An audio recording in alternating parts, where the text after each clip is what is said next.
Ľudé moji, co vám budem říkat?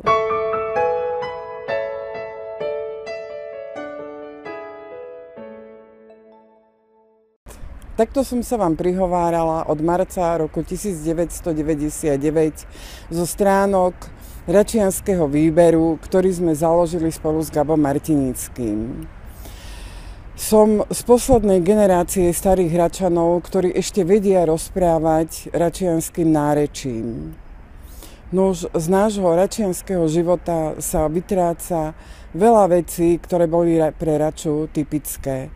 Boli to polia plné jahôd, boli to sady broskýň, už sa nám vytrácajú pomaly aj vinice, ktorými po stáročiach bola Rača známa. Veď aj na dvore Márie Terézie sa pila račianska Frankovka. Mrzí ma to. Vývoj nezastavíme, samozrejme v Rači sa bude stavať aj ďalej.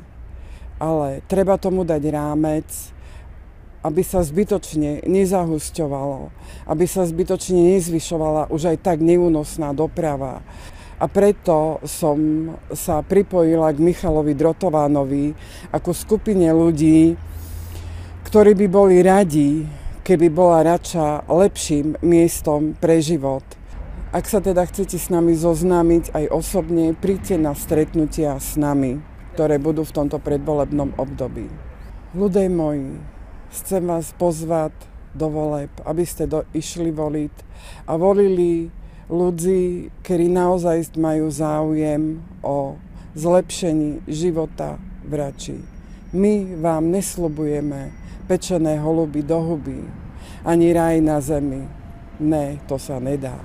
Ale sľubujeme vám, že budeme poctivo robiť pro lepší Raču.